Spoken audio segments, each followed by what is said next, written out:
ओम नमः शिवाय। श्री शिवाय नमस्तुभ्यं। ओम नमः शिवाय। बोले शंकर भगवान की जय, माता पार्वती की जय, गणपति महाराज की जय। आप सभी के चरणों में हमारा सादर प्रणाम। मित्रों, सावन मास के इस पावन अवसर पर जहां लोगों ने बहुत अधिक जो है वो सेवा भाव या भगवान की भक्ति से जुड़ी या सात्विक कथाओं गाथाओं से जुड़ी बहुत सारी जो है वो चर्चाएं सावन मास के विषय में करी है, क्योंकि ये महीना जो है, ये मास जो है, ये भगवान शिव का विशेष मास होता है। ये परमात्मा को, भगवान शिव को अति प्रिय होता है। इसलिए हमने भी एक प्रयास किया कि हम भी शुरू करते हैं भगवान शिव के श्रावण मास के अंदर भगवान शिव के शिव पुराण की एक कथा को हम भी शुरू करते हैं। कोशिश करते हैं भगवान के चरणों में ध्यान लगाने की, और भगवान को जो पसंद है, यानी कि भगवान को पसंद है भक्त उनकी श्रावण मास के अंदर विशेष भक्ति करें। तो उसी भाव को लेकर हम आगे बढ़ते हुए आज पहले दिन जो है वो भगवान शिव पुराण की कथा को करने का प्रयास कर रहे हैं। आइए उससे पहले एक भगवान का स्तोत्र बोलते हैं। इसे भगवान शिव का शिव तांडव स्तोत्र बोलते हैं। आइए सबसे पहले शिव तांडव स्तोत्र करते हैं। ओम नमः शिवाय। जटाटवी गलज्जल प्रवाह पावित स्थले गले वलम्ब्य लंबितं भुजंग तुंग मालिका डमड्डमड्डमड्डमन्निनादमड्डमर्वयं चकार चंड तांडवं तनोतु न शिव शिवम्। जटाकटाह संभ्रम ब्रह्मण्डलिंप निर्जरी विलोल वीचि वल्लरी विराजमान मूर्धनि दगद दगद दगद ज्वल ललाट पट्ट पावके किशोर चंद्रशेखरे रति प्रतक्षिणम् मम। धराधरेन्द्र नंदिनी विलास वंद बंदर स्फुरत दिगंत संतति प्रमोदमान मानसे कृपा कटाक्ष धोरिणी निरुद्ध दुर्धरा पदि क्वचित दिगंबरे मनो विनोद में तुमस्तुनि। जटा भुजंग पिंगल स्फुरत फणामणि प्रभा कदम्ब कुमकुमे द्रम प्रलिप्त दिग्वधू मुखे मदांत सिंधुर स्फुरत्व उत्तरीय में दुरे मनो विनोद मद्भतम विभर्त भूत भर्तरी। सहस्त्रलोचनम प्रभत्य शेषलेख शेखर प्रसून दोल धोरणी विदूषरांग्रि पीठभू भुजंग राजमालया निबद्ध जाट जूट कैश्रिये चिराय जाय कम चकोर बंधु शेखर। ललाट चत्वरस ज्वलल धनंजय स्फुलिंग निपीत पंच सायकम नमन लिंप नायकम। सुधामयु कले कया विराजमान शेखरम महाकपालि संपदे शिरो जटालमस्तुन। कराल बाल पट्टिका दगग दगग दगग ज्वलल धनंजयाहुति कृत प्रचंड पंच सायके धरा धरेन्द्र नंदिनी कुचाग्र चित्त पत्र का प्रकल्पन शिल्पिनी त्रिलोचनी रतिर्मम। नवीन मेघ मंडली निरुद्ध दुर्धर स्फुरतु निशीदनी तम प्रबद्ध बद्ध कंदरम। नीलिंप निर्जरी धनस्तु कोटिकृतु सिंधुर कला निदान मंदुर श्रियम जगद्दुरंदर। ओम नमः शिवाय। प्रफुल्ल नील पंकज प्रपंच कालिमा प्रभा विलंबिकंत कंडली रुचित्र बद्ध कन्नरम। स्मरच्छिदं पुरच्छिदं भवच्छिदं मखच्छिदं गजच्छिदांत कच्छिदं तमंत कच्छिदं भजे। अखर्व सर्व मंगला कला कदम्ब मंजरी रस प्रवाह माधुरी विजुंगण मधुव्रतम। स्मरांतकम पुरांतकम भवांतकम मखांतकम गजांतकांतकांतकम तमंतकांतकम भजे। ओम जयद विभ्र विभ्रम भ्रम भुजंगम श्वसद्विनिर्गमत् क्रमत् पुरत्कराल बाल अव्यवान् डिमि डिमि डिमि ध्वनन् मृदंग तुंग मंगलम ध्वनि क्रम प्रवर्तित प्रचंड तांडवा शिवा। दृष्टि चित्र तल्पयो भुजंग मोक्षिकस्त्रजो गरिष्ठ रत्नलोष्टयो सुवर्धि पक्षी पक्षयो तुषारविंद चक्षुषो प्रजामयी महेन्द्रयो सम प्रवर्तिका कदा सदा शिवं भजाम्यहम्। कदा निलिम्प निर्जरी निकुंज कोटरे वसन विमुक्त दुर्मति सदा शिरस्तमंजलिन्वहन्। विमुक्त लोल लोचनो ललाम बाल लग्न कश्रियेति मंत्र उच्चारण कदा सुखी भवाम्यहम्।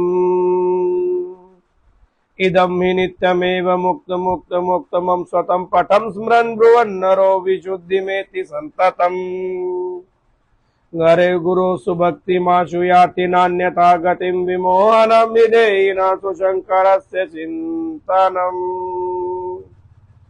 विमोहनं विधेयिना सुशङ्करस्य चिन्तनम्।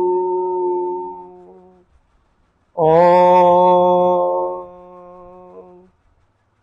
पूजावसान समये दशवक्र गीतम यह शंभु पूजन परम पठति प्रदोषे तस्य स्थिरारथ गजेंद्र तुरंग युक्ता लक्ष्मी सदैव सुमुखी प्रददाति शंभु।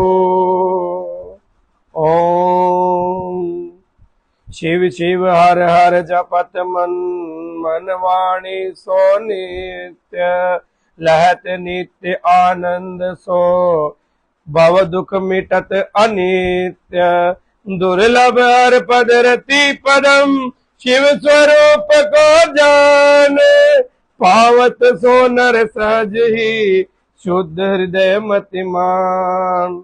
शुद्ध हृदय मतिमान बंदे शुद्ध हृदय मतिमान। ओम नमः शिवाय।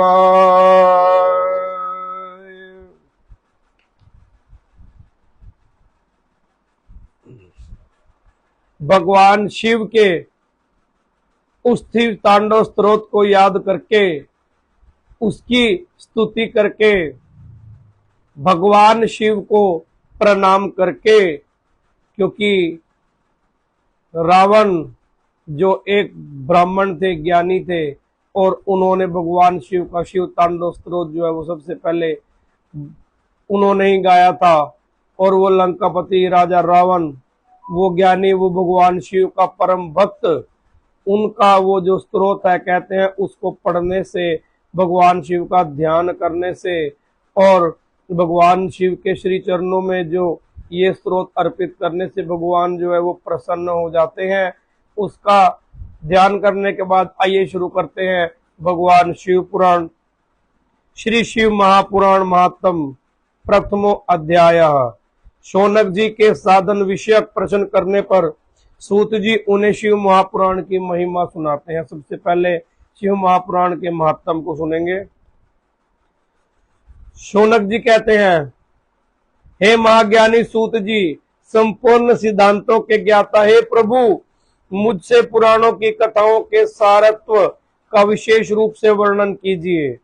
सदाचार, भगवत भक्ति और विवेक की वृद्धि कैसे होती है तथा साधु पुरुष किस प्रकार अपने काम क्रोध आदि मानसिक विकारों का निवारण करते हैं। इस घोर कलयुग में जीव प्रायः आसुरी स्वभाव के हो गए हैं। उस जीव समुदाय को शुद्ध बनाने के लिए सर्वश्रेष्ठ उपाय क्या है? आप इस समय मुझे ऐसा कोई शाश्वत साधन बताइए जो कल्याणकारी वस्तुओं में सबसे उत्कृष्ट एवं परम मंगलकारी हो और पवित्र करने वाले उपायों में सर्वोत्तम पवित्र कारक उपाय हो। तात वह साधन ऐसा हो जिससे अनुष्ठान से शीघ्र ही अंतःकरण की विशेष शुद्धि हो जाए और उससे निर्मल चित्त वाले पुरुष को सदा के लिए भगवान शिव की प्राप्ति हो जाए। अब सूत जी मुनिश्रेष्ठ शौनक को कह रहे हैं कि आप धन्य हैं, आपके हृदय में पुराण कथा सुनने के प्रति विशेष प्रेम एवं लालसा है, इसलिए मैं शुद्ध बुद्धि से विचार करके परम उत्तम शास्त्र का वर्णन करता हूं। वत्स, संपूर्ण शास्त्रों के सिद्धांत से संपन्न भक्ति आदि को बढ़ाने वाले, भगवान शिव को संतुष्ट करने वाले और कानों के लिए रसायन स्वरूप दिव्य पुराण का श्रवण कीजिए। यह उत्तम शिव पुराण काल रूपी सर्प से प्राप्त होने वाले महान त्रास का विनाश करने वाला है। हे मुने, पूर्व काल में भगवान शिव ने इसे कहा था। गुरुदेव व्यास जी ने भी सनत कुमार मुनि का उपदेश पाकर कलयुग के प्राणियों के कल्याण के लिए बड़े आदर से संक्षेप में पुराण का प्रतिपादन किया। हे मुने, विशेष रूप से कलयुग के प्राणियों की चित्त शुद्धि के लिए इस शिव पुराण के अतिरिक्त कोई अन्य साधन नहीं है। हे मुने, जिस बुद्धिमान मनुष्य के पूर्व जन्म के बड़े पुण्य के होते हैं, उसी भाग्यशाली व्यक्ति की पुराण में प्रीति होती है। ये शिव पुराण परम उत्तम शास्त्र है, इसे इस भूतल पर भगवान शिव का वांग्मय स्वरूप समझना चाहिए और सब प्रकार से इसका सेवन करना चाहिए। इसके पठन और श्रवण से शिव भक्ति पाकर श्रेष्ठतम स्थिति में पहुंचा हुआ मनुष्य शीघ्र ही शिव पद को प्राप्त कर लेता है। इसलिए संपूर्ण यत्न करके मनुष्यों के इस पुराण को अध्ययन को अभीष्ट साधन माना जाता है। इसका प्रेम पूर्वक श्रवण भी संपूर्ण वांछित फलों को देने वाला होता है। भगवान शिव के इस पुराण को सुनने से मनुष्य सब पापों से मुक्त हो जाता है और बड़े बड़े उत्कृष्ट भोगों का उपभोग करके शिवलोक को प्राप्त कर लेता है। राजसूय यज्ञ और सैकड़ों अग्निष्टमो यज्ञों से जो पुण्य प्राप्त होता है, वो भगवान शिव की कथा के सुनने मात्र से ही प्राप्त हो जाता है। हे मुने, जो लोग श्रेष्ठ शास्त्र शिव पुराण का श्रवण करते हैं, उन्हें मनुष्य नहीं समझना चाहिए, वे रुद्र स्वरूप हैं, इसमें कोई संदेह नहीं है। इस पुराण का श्रवण और कीर्तन करने वालों के चरण कमल की धूलि को मुनिगण तीर्थ ही समझते हैं। जो प्राणी परम पद प्राप्त करना चाहते हैं, उन्हें सदा भक्ति पूर्वक इस निर्मल शिव पुराण का श्रवण करना चाहिए। हे मुनि श्रेष्ठ, यदि मनुष्य सदा इसे सुनने में समर्थ ना हो, तो उसे प्रतिदिन स्थिर चित्त से एक मुहूर्त भी इसको सुनना चाहिए। हे मुने, यदि मनुष्य प्रतिदिन सुनने में अशक्त हो, तो उसे किसी पवित्र महीने में शिव पुराण सुनना चाहिए। जो लोग एक मुहूर्त उसका आधा और उसका भी आधा अथवा क्षण मात्र भी शिव पुराण का श्रवण करते हैं, सुनते हैं, पढ़ते हैं, उनकी कभी दुर्गति नहीं होती। हे मुनीश्वर, जो पुरुष इस शिव पुराण की कथा को सुनता है, वो सुनने वाला पुरुष कर्म रूपी महावन को जलाकर संसार को प्राप्त हो जाता है। हे मुने, सभी दान और सभी यज्ञों से पुण्य मिलता है, वह फल भगवान शिव के इस पुराण को सुनने से निश्चल हो जाता है। हे मुने, विशेषकर इस कली काल में तो शिव पुराण के श्रवण के अतिरिक्त मनुष्यों के लिए मुक्तिदायक और कोई अन्य श्रेष्ठ साधन नहीं है। शिव पुराण का श्रवण और भगवान शंकर के नाम का संकीर्तन दोनों ही मनुष्यों को कल्प वृक्ष के समान सम्यक फल देने वाले हैं, इसमें कोई संदेह नहीं है। कलयुग में धर्माचरण से शून्य चित्त वाले दुर्बुद्धि मनुष्यों के उद्धार के लिए भगवान शिव ने अमृत स्वरूप शिव पुराण की उद्भावना की है। अमृत पान करने से तो केवल अमृत पान करने वाला मनुष्य ही अजर अमर होता है, किंतु भगवान शिव की इस अमृत कथा को संपूर्ण कुल को ही अजर अमर कर देती है।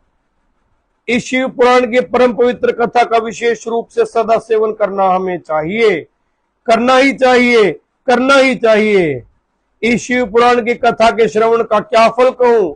इसके श्रवण मात्र से भगवान सदाशिव उस प्राणी के हृदय में विराजमान हो जाते हैं। ये शिव पुराण ग्रंथ 24,000 श्लोकों से युक्त है। इसमें 7 संहिताएं हैं। मनुष्य को चाहिए कि भक्ति, ज्ञान और वैराग्य से भली भांति संपन्न हो, बड़े आदर के साथ इसे श्रवण करे।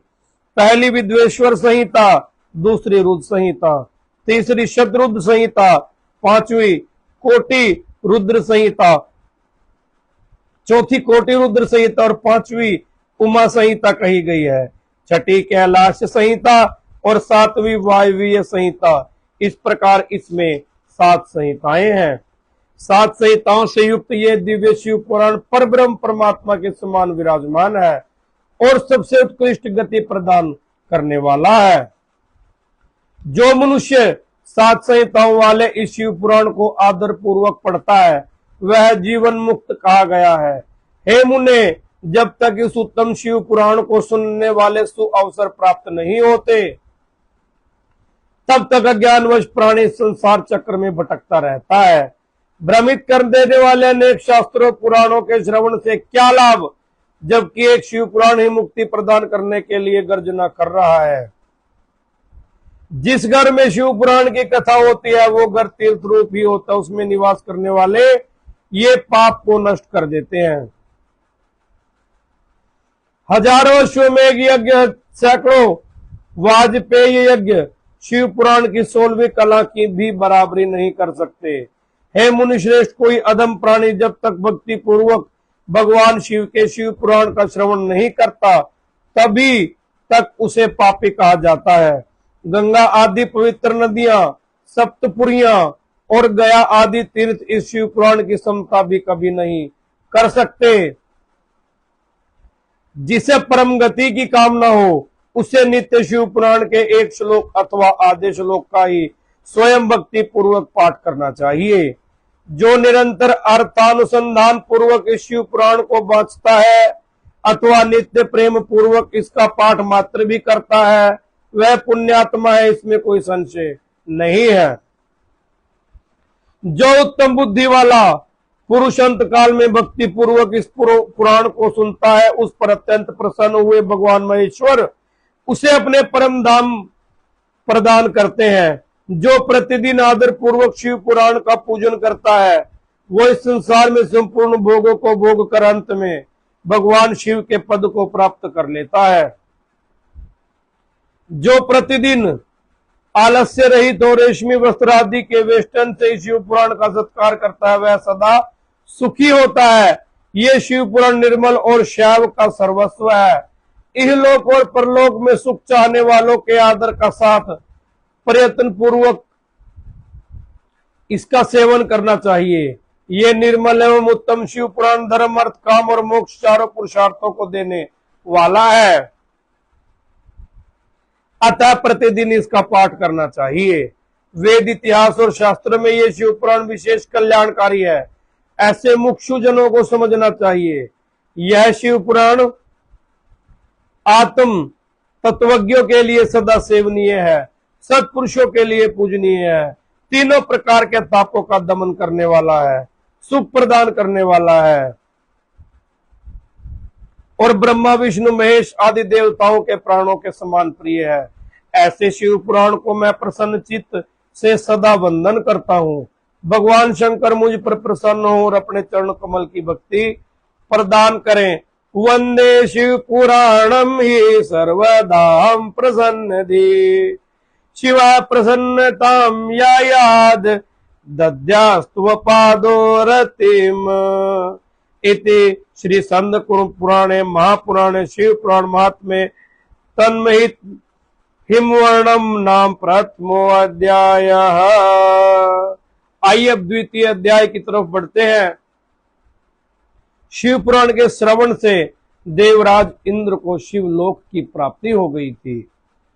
शौनक जी कहते हैं, सूत सूत महाभागा धनस्त्वं परमार्थवितम अद्भुतेयम कथा दिव्या श्राविता कृपाहीना।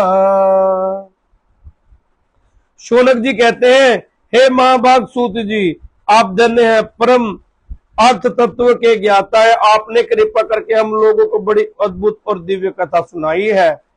हमने ये पापनाशिनी, मन को पवित्र करने वाली और भगवान शिव को प्रसन्न करने वाली अद्भुत कथा सुनी।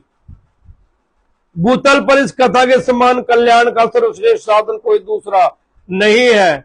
ये बात हमने आज आपकी कृपा से निश्चय पूर्वक समझ ली। सूत जी, कलयुग में इस कथा के द्वारा कौन कौन से पापी शुद्ध हुए हैं, कृपया करके बताइए और इस जगत को कृतार्थ कीजिए। सूत जी बोले, हे मुनि, जो मनुष्य पापी, दुराचारी, खल और काम क्रोध आदि में निरंतर डूबे रहते हैं, वे इस पुराण से अवश्य शुद्ध हो जाते हैं। ये कथा वास्तव में उत्तम ज्ञान यज्ञ है, जो सदा संसारिक भोग और मोक्ष को नष्ट करने वाली है, मोक्ष को देने वाली है, सभी पापों को नष्ट करने वाली है और भगवान शिव को प्रसन्न करने वाली है। और अत्यंत लालची, सत्यविहीन, अपने माता पिता से द्वेष करने वाले, पाखंडी और हिंसक वृत्ति के हैं, वे भी इस ज्ञान यज्ञ से शुद्ध हो जाते हैं।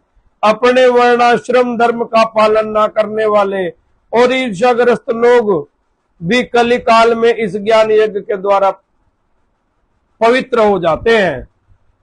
जो लोग छल कपट करने वाले, क्रूर स्वभाव वाले और अत्यंत निर्दयी होते हैं, कलयुग में वे भी इस ज्ञान यज्ञ से शुद्ध हो जाते हैं। ब्राह्मण धन से पलटने वाले तथा निरंतर व्याभिचार परायण जो लोग होते हैं, वे भी इस ज्ञान यज्ञ से कलिकाल में पवित्र हो जाते हैं। और मनुष्य सदा पाप कर्मों में जो लिप्त रहते हैं, वे शठ है और अत्यंत दूषित विचार वाले हैं, वे भी कलयुग में ज्ञान यज्ञ से निर्मल हो जाते हैं। दुष्चरित्र, दुर्बुद्धि, उद्गिन चित्त वाले और देवताओं के द्रव्य का उपभोग करने वाले पापी जन भी कलयुग में, कली काल में इस ज्ञान यज्ञ से पवित्र हो जाते हैं। इस पुराण के श्रवण का पुण्य बड़े बड़े पापों को नष्ट करता है, सांसारिक भोग और मोक्ष को प्रदान करता है, भगवान शंकर को प्रसन्न करता है। इस संबंध में मुनिगण इस प्राचीन इतिहास का उदाहरण दिया करते थे, जिसके श्रवण मात्र से पापों का पूर्णतः नाश हो जाता है। पहले की बात है कि रातनगर में एक ब्राह्मण रहता था, जो ज्ञानी, दरिद्र, रस बेचने वालों और वैदिक धर्म से विमुख था। वह स्नान, संध्या इत्यादि कर्मों से भ्रष्ट हो गया था और वह शववृत्ति में तत्पर रहता था। उसका नाम था देवराज। वो अपने ऊपर विश्वास करने वाले लोगों को ठगा करता था। उसने ब्राह्मणों, क्षत्रिय, वैश्य, शूद्र और दूसरों को भी अनेक बहानों से मारकर उनका धन हड़प लिया था। बाद में उसने अधर्म से बहुत सारा धन अर्जित कर लिया, परंतु पापी का थोड़ा सा भी धन कभी धर्म के काम में नहीं लगा। वो एक दिन ब्राह्मण तालाब पर नहाने गया और शोभावती नाम की वेश्या को देखकर वो अत्यंत मोहित हो गया। वो सुंदरी भी उस धनी ब्राह्मण को वशीभूत हुआ जानकर प्रसन्न हुई। आपस में वार्तालाप सुनने प्रीति उत्पन्न हो गई। ब्राह्मण ने उस वेश्या को पत्नी बनाना और उस वेश्या ने पति बनाना स्वीकार कर लिया। इस प्रकार कामवश होकर दोनों बहुत समय तक विहार करते रहे। बैठने, सोने, खाने पीने और क्रीड़ा में वे दोनों इतने निरंतर पति पत्नी की तरह व्यवहार करने लगे। अपने माता पिता और पत्नी के बार बार रोकने पर भी पाप कृत्य में संलग्न ब्राह्मण और उसकी बात नहीं मानता था। एक दिन रात्रि में उस दुष्ट ने ईर्ष्यावश अपने सोए हुए माता पिता और पत्नी को मार डाला और उनका सारा धन हर लिया। वैश्या में आसक्त चित्त वाले उस कामी ने अपना और पिता आदि सारा धन उस वैश्या को दे दिया। वो पापी भक्षण कर मद्यपान करने लगा और नीच ब्राह्मण उस वैश्या के साथ एक ही पात्र में सदा जूठा भोजन खाने लगा। वो एक दिन घूमता घामता उस देवयोग से प्रतिष्ठानपुर में जा पहुंचा। वहां उसने एक शिवालय देखा। बहुत से साधु महात्मा जहां पर इकट्ठे हुए थे। देवराज उस शिवालय में ठहर गए और उसने वहां ब्राह्मणों को ज्वर आ गया। उस ज्वर से उसे बड़ी पीड़ा होने लगी। वहां एक ब्राह्मण देवता शिव पुराण की कथा सुना रहे थे। ज्वर में पड़ा हुआ देवराज ब्राह्मण के मुख अरविंद से निकली हुई उस शिव कथा को निरंतर सुनता रहा। एक मास के बाद उसे ज्वर से अत्यंत पीड़ित होकर चल बसा। यमराज के दूत आए और उसे पाशों में बांधकर बलपूर्वक यमपुरी में ले गए। इतने में ही शिवलोक से भगवान शिव के पार्षद गण आ गए और गौरंग कर्पूर के समान जो उज्जवल थे, उनके हाथ में त्रिशूल था और वे संपूर्ण अंग भस्म से उद्भासित थे। रुद्राक्ष की मालाएं उनके शरीर की शोभा बढ़ा रही थी। वे सब के सब क्रोध करते हुए यमपुरी में गए और यमराज के दूतों को मार पीट कर बारंबार धमकाकर उनको देवराज को उनके चंगुल से छुड़ा लिया और अत्यंत अद्भुत विमान पर बिठाकर जब शिवदूत कैलाश जाने को उद्यत हुए तो यमपुरी में बड़ा भारी कोलाहल मच गया। उस कोलाहल को सुनकर धर्मराज अपने भवन से बाहर आए। साक्षात दूसरे रुद्रों के समान प्रतीत होने वाले उन चारों दूतों को देखकर धर्मराज उनका विधि पूर्वक पूजन किया। यमन ने ज्ञान दृष्टि देकर सारा वृत्तांत जान लिया और भय के कारण भगवान शिव उनके महात्मा दूतों से कोई दूसरी बात नहीं पूछी। यमराज से पूजित तथा प्रार्थित होकर वे शिव दूत कैलाश को चले गए और उन्होंने ब्राह्मण को दया सागर सांब शिव को दे दिया। शिव पुराण की ये कथा अत्यंत पवित्र कथा है। धन्य है जिसके सुनने से पापी जन भी मुक्ति के योग्य बन जाते हैं। भगवान शिव के परम धाम को वेदज्ञ सभी लोकों में सर्वश्रेष्ठ बताते हैं। ब्राह्मण, क्षत्रिय, वैश्य, शूद्र और अन्य प्राणी, यहाँ तक कि पापी ने भी धन के लोभ से अनेक लोगों की हत्या की और माता पिता और पत्नी को मार डाला। वो वैश्यगामी शराबी ब्राह्मण देवराज भी इस कथा के प्रभाव से भगवान शिव के परम धाम को प्राप्त हो गया। इति श्री स्कांदे महापुराणे श्री शिव पुराण महात्म्ये देवराज मुक्तिर्वर्णन नाम द्वितीयो अध्याय। अथ तृतीयो अध्याय चंचुला का पाप से भय एवं संसार से वैराग्य। शौनक जी कहते हैं कि हे महाभाग सूत जी, आप सर्वज्ञ हैं। हे महामते, आप कृपा प्रसाद से हम बारंबार कृतार्थ हुए हैं। इस इतिहास को सुनकर मेरा मन अत्यंत आनंद में निर्विघ्न हो रहा है। अतः भगवान शिव में प्रेम बढ़ाने वाली शिव संबंधी दूसरी कथा को भी कहिए। अमृत पीने वाले लोग में कहीं मुक्ति नहीं होती, किंतु भगवान शिव के कथामृत पान तो प्रत्यक्ष मुक्ति देने वाला है। सदाशिव की जिस कथा से सुनने मात्र से मनुष्य शिवलोक को प्राप्त कर लेता वो धन्य है। धन्य है कथा का श्रवण कराने वाले आप भी अत्यंत धन्य हैं। सूत जी कहते हैं, हे शौनक सुनिए, मैं आपके सामने गोपनीय कथा वस्तु का भी वर्णन करूंगा, क्योंकि आप शिव भक्तों में अग्रगण्य तथा वेदताओं में श्रेष्ठ हैं। समुद्र के निकटवर्ती प्रदेश में एक बाष्काल्य नामक ग्राम है। वहां वैदिक धर्म विमुख महापापी द्विज निवास करते हैं। वे सब के सब बड़े दुष्ट हैं। उनका मन दूषित विषय भोगों में ही लगा रहता है। वे न देवताओं पर विश्वास करते हैं न भाग्य पर। वे सभी कुटिल वृत्ति वाले, किसानी करते और भली भांति घातक अस्त्र शस्त्र रखते हैं। वे पर स्त्री गमन करने वाले और खल है। ज्ञान वैराग्य और सदगर्म को वे बिल्कुल नहीं जानते। वे सब पशु बुद्धि वाले और सदा दूषित बातों को सुनने में संलग्न रहते हैं। अन्य वर्णों के लोग भी उन्हीं की बात कुत्सित विचार रखने वाले स्वधर्म विमुख है, उखल है तथा वे सदा कुकर्म में लगे रहते हैं और नित्यंत विषय भोगों में ही डूबे रहते हैं। वहां की सब स्त्रियां भी कुटिल स्वभाव की, स्वेच्छा धारिणी, पापासक्त, कुत्सिल विचार वाली और व्यभिचारिणी है। वे सद्व्यवहार और सदाचार से सर्वथा शून्य है। कुजनों के निवास स्थान उस बाष्कल नामक ग्राम में किसी एक बिंदु को नामधारी ब्राह्मण रहता था, परंतु वो बड़ा अधम था।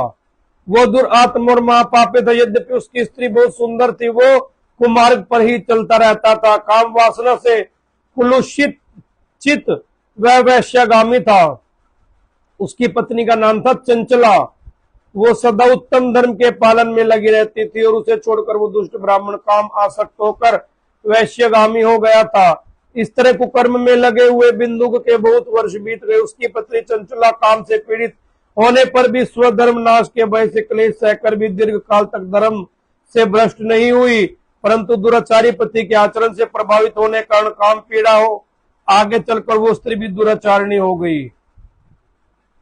भ्रष्ट चरित्र वाली वो कुमार्गामिनी अपने पति की दृष्टि बचाकर रात्रि में चोरी छिपे अन्य पापी जार पुरुषों के साथ रमण करती।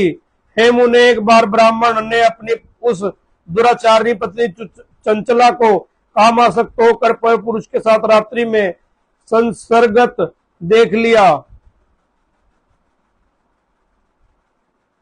उस दुष्ट और इस दुराचार में आसक्त मन वाली पत्नी को रात में पर पुरुष के साथ व्यभिचार देखकर वो क्रोध पूर्वक वेग से दौड़ा। उस दुष्ट बिंदु घर में आया जानकर वो कपटी व्यभिचारी तेजी से भाग गया। तब दुष्टात्मा बिंदु अपनी पत्नी को पकड़कर उसे डांटता और मुक्कों से बार बार पीटने लगा। वो व्यभिचारिणी दुष्टा नारी चंचला पीटी जाने पर कुपित होकर निर्भयता पूर्वक अपने दुष्ट पति बिंदु से कहने लगी। देखो क्या कहती है, मुझ पति प्रायण युवती पत्नी को छोड़कर आपको बुद्धिवश प्रतिदिन वैश्य के साथ निश्चयानुसार रमण करते हैं। आप ही बताए, रूपवती और कामासक्त वाली मुझ युवती पति सर्ग के बिना क्या गति होती होगी। मैं अत्यंत सुंदर हूं और नवयौवन से उन्मुक्त हूं। आपके संसर्ग के बिना व्यथित चित्त वाली मैं कामजन्य दुखी को कैसे सह सकती हूं। सूत जी बोले, स्त्री के इस प्रकार कहने पर मंद बुद्धि मूर्ख ब्राह्मण स्वधर्म विमुख दुष्ट पापी बिंदु को कहने लगा। काम से व्याकुल चित होकर तुमने ये सत्य ही कहा है, प्रिय तुम भय त्याग दो। मैं जो हित की बात कहता हूं उसे सुनो। निर्भय होकर नित्य पुरुष पर पुरुष के साथ संसर्ग करो, उन्हें संतुष्ट करके उनसे धन खींचो। वो सारा धन वैश्य के प्रति आसक्त मन वाले मुझको दे दिया करो। इससे तुम्हारा और मेरा दोनों का स्वार्थ सिद्ध हो जाएगा। पति का यह वचन सुनकर चंचला प्रसन्न होकर उसकी बात मान ली। दोनों दुराचारी पति पत्नी इस प्रकार समझौता कर लिया और दोनों निर्भय चित्त से कुकर्म में लीन हो गए। इस प्रकार दुराचार में डूबे हुए उन मूढ़ चित्त वाले पति पत्नी का बहुत सा समय व्यर्थ बीत गया। तदंतर शूद्र जातीय वैश्य का पति बना हुआ वो दूषित बुद्धि वाला दुष्ट ब्राह्मण बिंदु समय अनुसार मृत्यु को प्राप्त हो नरक में जा पहुंचा। बहुत दिनों तक नरक दुख भोगने के बाद मंद बुद्धि पापी विंध्याचल पर्वत पर भयंकर पिशाच हुआ। उधर उस दुराचारी पति बिंदु के मर जाने पर मूढ़ हृदय चंचल बहुत समय तक पुत्रों के साथ अपने घर में रही। इस प्रकार प्रेम पूर्वक कामासक्त होकर जरों के साथ विहार करती हुई चंचला नामक स्त्री का कुछ कुछ यौवन समय के साथ ढलने लगा। एक दिन दैवयोग से किसी पुण्य पर्व के आने पर स्त्री भाई बंधुओं के साथ गोकर्ण क्षेत्र में गई। तीर्थ यात्रियों के संग उसने भी उस समय जाकर किसी तीर्थ के जल में स्नान की और साधारणतः बंधुजन और साथ यंत्र तंत्र घूमने लगी। किसी देव मंदिर में उसने एक दैवज्ञ ब्राह्मण के मुख से भगवान शिव की परम पवित्र मंगलकारिणी उत्तम पौराणिक कथा सुनी। जो स्त्रियां पर पुरुषों के साथ व्यभिचार करती है मरने के बाद यमलोक में जाते और यमदूत उनकी योनि में तपे हुए लोहे का परिग डालते हैं। पौराणिक ब्राह्मण के मुख से वैराग्य बढ़ाने वाली कथा चंचला के भय को व्याकुल हो वहां पर चंचला कांपने लगती है। जब कथा समाप्त हुई वहां से लोग बाहर चले गए। भयभीत नारी एकांत में शिव पुराण की कथा बांचने वाले उस ब्राह्मण से कहने लगी, ब्राह्मण मैं धर्म को नहीं जानती थी इसलिए मेरे द्वारा बड़ा दुराचार हुआ है। स्वामिन, इसे सुनकर मेरे ऊपर आप कृपा करके मेरा उद्धार कीजिए। हे प्रभु, मैंने मूढ़ बुद्धि के कारण घोर पाप किया है। मैं कामांध होकर अपनी संपूर्ण युवा अवस्था व्यभिचार में ही बिताई है। आज से वैराग्य रस से ओतप्रोत मैं आपके इस प्रवचन को सुनकर बड़ा भय लग रहा है। मैं कांप रही हूं, मुझे संसार से वैराग्य हो गया है। मूढ़ चित्त वाली पापिन, धिक्कार है, मैं सर्वथा निंदा के योग्य हूँ। कुत्सित विषयों में मैं फंसी रही हूँ, अपने धर्म से मैं विमुख हो गई हूँ। थोड़े से सुख के लिए अपने हित का नाश करने वाले, भयंकर कष्ट देने वाले घोर पाप मैंने अनजाने में ही कर डाले हैं। हाय, न जाने किस किस घोर कष्टदायक दुर्गति में मुझे पलना पड़ेगा, और वहां कौन बुद्धिमान पुरुष को मार्ग में मन लगाने वाली मुझे पापिनी के साथ देगा।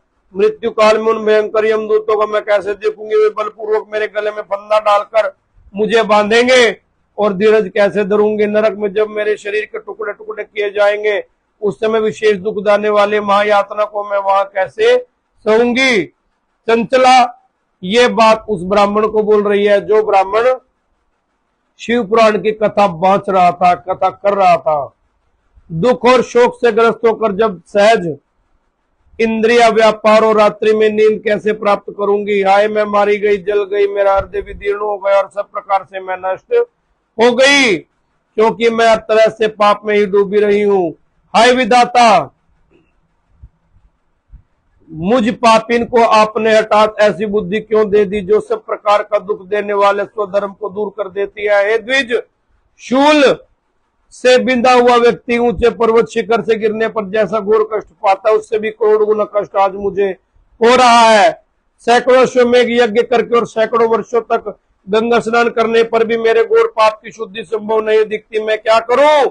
कहां जाऊं? किसका आश्रय लूं? मुझ नरगामिनी इस संसार में कौन रक्षा करेगा?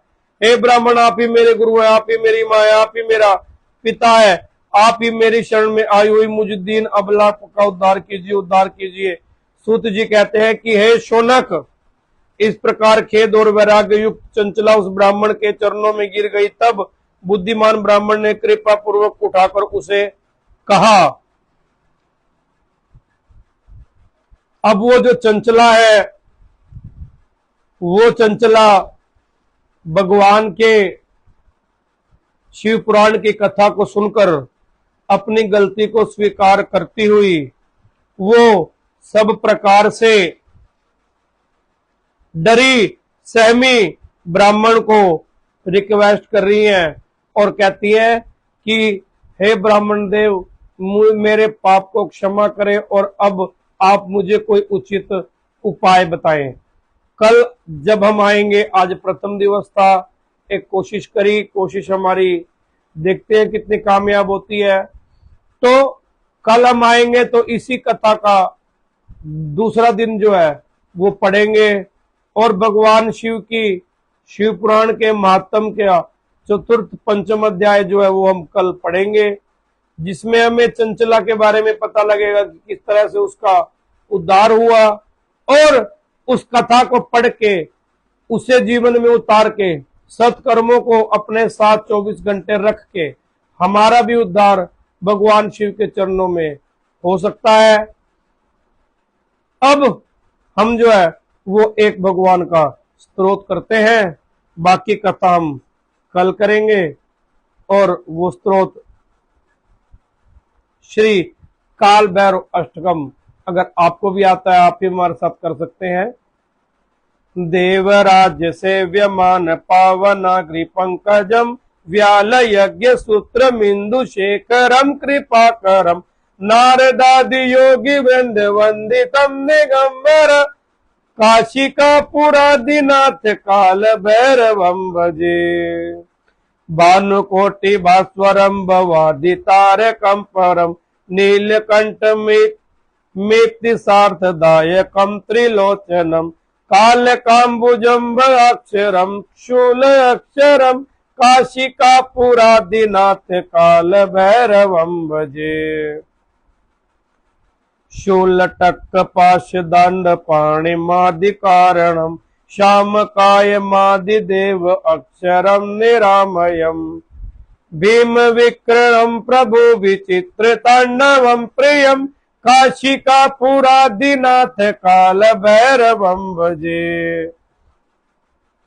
मुक्ति मुक्तिदायकम प्रशस्त चारु विग्रहम भक्त वत्सलम स्थित समस्त लोक विग्रहम विनिक्वणम मनोगिम किरीणिल सत्कटिम काशिकापुरादिनाथ काल भैरवम भजे धर्म सेतु पालकम त्वधर्म मार्ग नाशकम कर्म पाश मोचकम सुशर्मदायकम विभुम स्वर्ण वर्ण शेष पाश शोभिताल मग्नलम काशिका पुरादिनाथ काल भैरवम भजे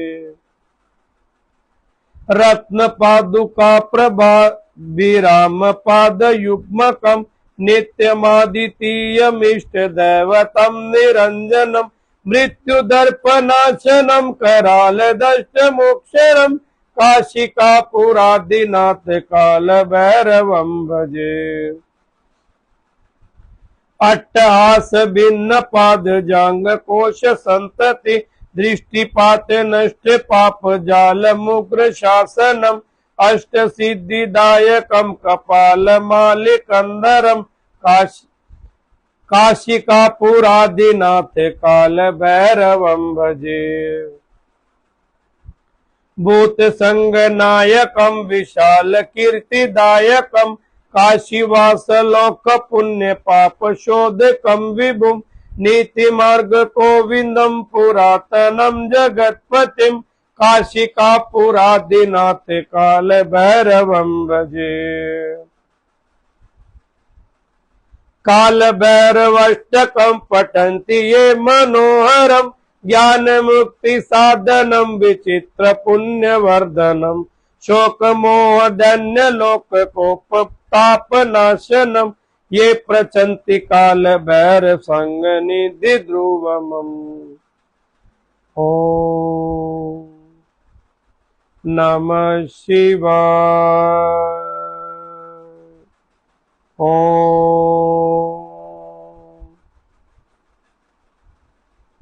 आइए लिंगाष्टकम को भी भगवान शिव के श्री चरणों में अर्पित करते हैं।